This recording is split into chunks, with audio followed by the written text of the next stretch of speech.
Christ was doing, he sent word by his disciples to Jesus asking, "Are you the one who is to come, or should we look for another?" Jesus responded, "Go, report to John what you hear and see. Those who are blind are able to see. Those who are crippled are walking. People with skin diseases are cleansed. Those who are deaf now hear. Those who are dead are raised up. The poor have good news proclaimed to them. Happy are those who don't stumble and fall because of me." When John's disciples had gone, Jesus spoke to the crowds about John. "What did you go out to the wilderness to see? Stock blowing in the wind? What did you go out to see? Man dressed up in refined clothes? Look, those who wear refined clothes are in royal palaces. What did you go out to see? A prophet? Yes, I tell you, and more than a prophet. He is the one of whom it is written, 'Look, I am sending my messenger before you, who will prepare your way before you.' I assure you that no one who has ever been born is greater than John the Baptist. Yet whoever is least in the kingdom of heaven is greater than he." The Gospel of the Lord. Praise to you, Lord Christ. Please be seated.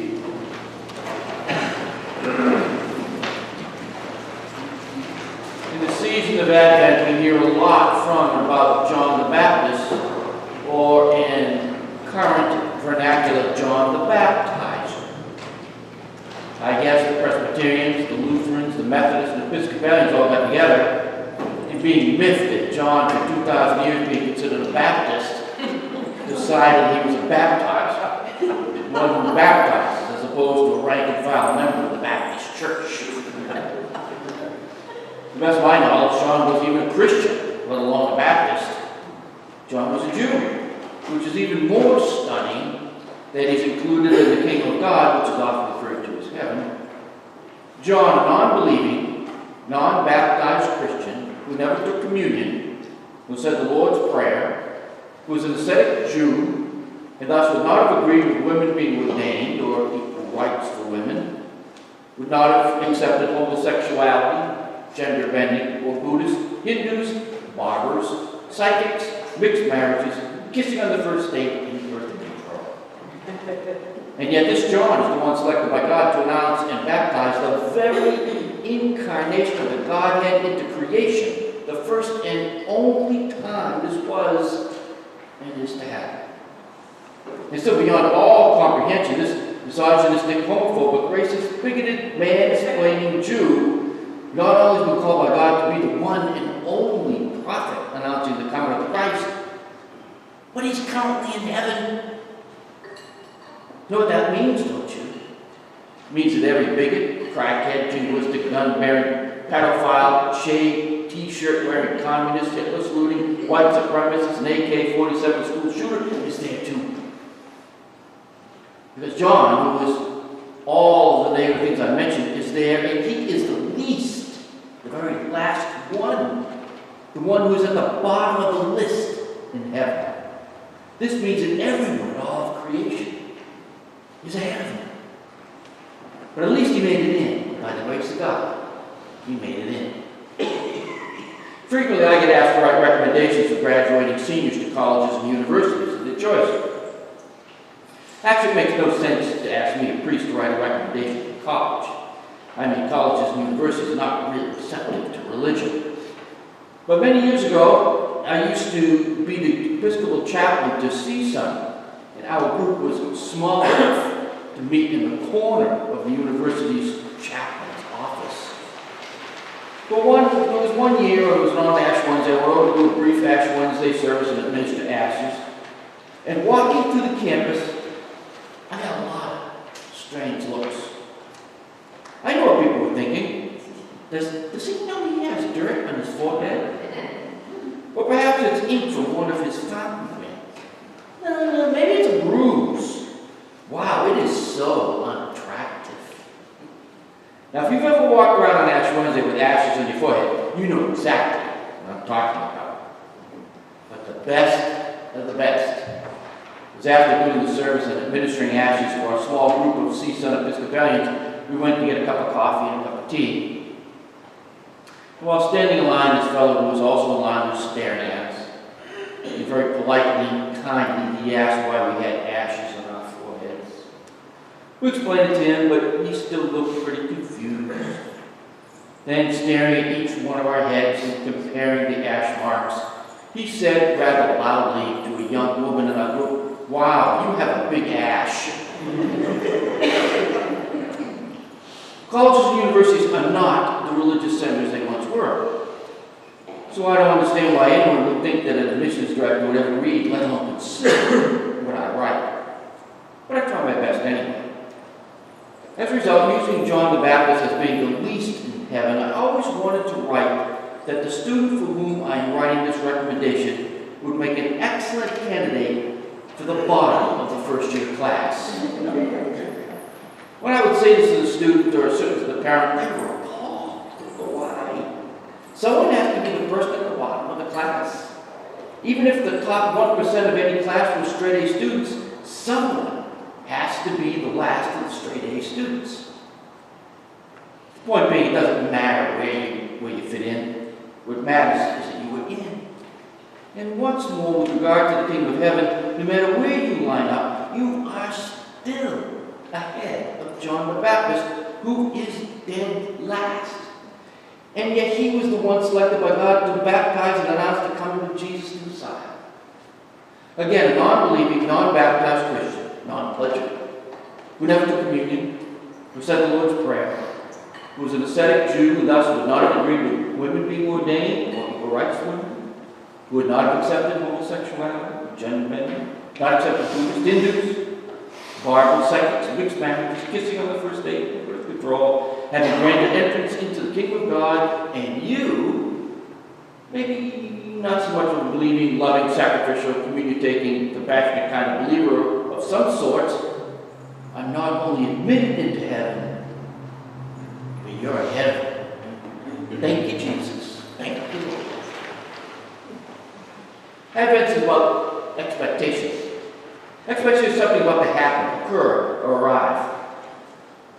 Thus, this Advent, that which I look forward to arriving, is where not only diversity of color, ethnicity, gender, and sex are accepted, but the day of Advent, the advent of a day when values, thoughts, and differences in political and social perspectives are accepted as well. It's already happening in the afterlife. In the kingdom of God, the wolf will live with the lamb, the leopard will lie down with the young goat, it says in Isaiah. But it's not happening now in our lifetime, despite the rhetoric. Years ago, when I was a young priest in the Diocese of Atlanta, the Kiersey temperament disorder was all the rage. The Kiersey temperament disorder is a self-assessed personality questionnaire designed to help people better understand themselves and others. It was first introduced in the book, Please Understand Me. One of the most widely used personality assessments in the world. And its user base consists of major employers like Bank of America and Allstate, U.S. Air Force, IBM, 7-Eleven, Safeco, AT&T, and Coca-Cola. The Kiersey temperament disorder is closely associated with the Myers-Briggs type indicator. It's kind of an abbreviated Myers-Briggs. The Kiersey temperament disorder is all about observable personality traits such as habits of communication, patterns of action, and sets of characteristic attitudes, values, and talents. It's all about if you are a concrete thinker or an abstract thinker, are you extroverted or introverted, do you operate more on empathy or rationality, things like that. However, it does not test pathology. Well, without going into all the details, the test basically involves answering 70 questions, something like, at a party, do you interact with many, including strangers, or a few people known to you? Are you more impressed by emotions or principles? Do you prefer to work to deadlines or just whenever? At the end, you count your score, which falls into 4 quadrants. Each quadrant has a letter. I was or I am an ENTJ, which loosely translates into extroverted, intuitive, rational thinking person who likes conclusions. In the 1980s, the Kiersey temperament disorder was incredibly popular. and I've taken it several times. This one time was at a clergy conference in the Diocese of Atlanta. And the first thing we did was, of course, was to take the test, which was self-administered. It doesn't take very long. And after each of us determined our scores, the psychologist leading the conference had us break into our groups. My group, again, the ENTJ group, probably consisted of 6 people out of 100 or so clergy who were present. And once broken into our groups, we were given theological questions to answer, pastoral situations to resolve, and finally to come up with a skit based upon our gospel lesson given to all groups. Well, I'll tell you, I have never been with a group of people, some of whom I knew, to others I didn't know at all, that I get along with and work together with so well as this group. Never have I ever done that. It was like being with myself. However, when all the groups were united to present our skits, the other group's skits were nearly incomprehensible. Their interpretation and presentation of the gospel passage was not something my group agreed with at all. How did these people think like this was our idea? Well, the point of the entire courtesy temperance order was to open our eyes to the fact that as individuals, groups, organizations, and businesses, we need to not only be aware of another's different point of view, but to try to understand how and why the other person believes or behaves differently than each of us. Every person in that room was a priest or a bishop or a deacon. None were monsters. Some might not have been the brightest bulb in the bunch, but none were terrible people. All of us have personal histories that make us who we are. It's necessary to understand this in order to understand and accept why another person may differ so much from you. Well, I liked the conference a lot. My group even had lunch together afterwards. We promised to keep in regular touch and to call one of the others when we seemed like other people were also wrong. This part of the conference I comprehended immediately, and I attempted still to implement in my professional personal life. I can remember as being an inexperienced priest being frustrated at a vestry meeting once. Not only did some of the people's opinions seem ludicrous to me, but there were some people who just went on, when I thought we'd covered the subject amply well and should move on. For example, I can remember the rector near the conclusion of the vestry meeting asking if there was any further business. And as far as I was concerned, we were done. It had been a long meeting. But this one woman who always did this, she spoke up and she said something like, well, yes, I'd like to add something. I'm concerned with society's increasing teen suicide rate and wonder what we can do about it. Do you know what I mean? Have you ever had an experience with someone who can't bring something to a close?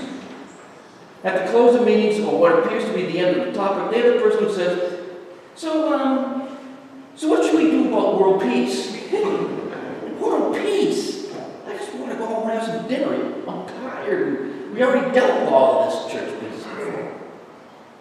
Well, after this one frustrating vestry meeting, the senior ward, a wise, elderly fellow, pulled me aside. He listened to me very carefully. I expressed to him that it would be so much better to have people on the vestry who all thought the same way. Think how efficient we could be. And after, listening so patiently to me, he smiled and said, groupthink never accomplishes anything. They just go round and round in circles and congratulate themselves. Really, which is what you will be when you're a rector someday, is the person who guides people of diverse opinions into rowing in the same direction. It's only in diversity that creativity grows. He was right, and he was right. Below these many years since I took the courtesy temperance order, I've learned the deeper meaning to his presentation. You see, my ENTJ group was of one mind, and yet in appearance we were quite diverse. There were a couple of women, African American, who were young, old, different parts of the country. If one were to take our picture and post it in a diocesan newsletter, one would think we were the picture of diversity. But we were anything but diverse. Yes, our genders, ages, and races were different, which is significant. But our thoughts and our values were exactly the same. And this is the trap we fall into today. Being of different races, genders, and ethnicities is not a picture of diversity if everyone thinks the same. And we've all Everyone here has all seen the Westminster Kennel Club dog show, I'm sure of it. I mean, it's fantastic looking at all these beautiful and yet diverse breeds of dogs. Now, granted, there are categories of dogs based upon hunting, working, and lounging. Every dog I ever had was a lounger. But dogs are dogs. They all behave the same. I mean, I once had 3 dogs at the same time. I had a southern, very blonde golden retriever, a black Labrador retriever, and a brindle Japanese Tosa. 3 different colors, 3 different breeds, 3 different ethnicities, and yet all of them would go bonkers when I mentioned the word walk. All of them wanted to lie on the couch. All of them barked like crazy with the doorbell. You know, to me, all dogs are dogs. But I will tell you, you throw a cat into the mix, you've got a problem. You have a problem because cats are not the same as dogs. This Advent, that which I looking towards is the arrival of an age where everyone is accepted not only in their physical appearance, certainly, but in their values. I'm looking forward towards the arrival of an age when we practice true and total diversity and not fool ourselves like those depicted in Plato's Cave of Appearances. We fall into this trap all the time in our political, religious, and social beliefs. And as for me, I return to John the Baptist. No one who has ever been born, said Jesus, is greater than John the Baptist. And yet, whoever is least in the kingdom of heaven is greater than he is. John, the non-believing, non-baptized Christian who never took communion, who said the Lord's Prayer, was an ascetic Jew and thus would not have agreed with women being ordained or equal rights for women, would not have accepted homosexuality, gender bending, or Buddhists, Hindus, barbers, cyclists, mixed marriages, kissing on the first date, and birth control, is accepted by God into the kingdom of heaven. And thus, who is rejected? Kind of seems to me that the answer is no one. If God is accepting of John, then how come we aren't accepting of the Johns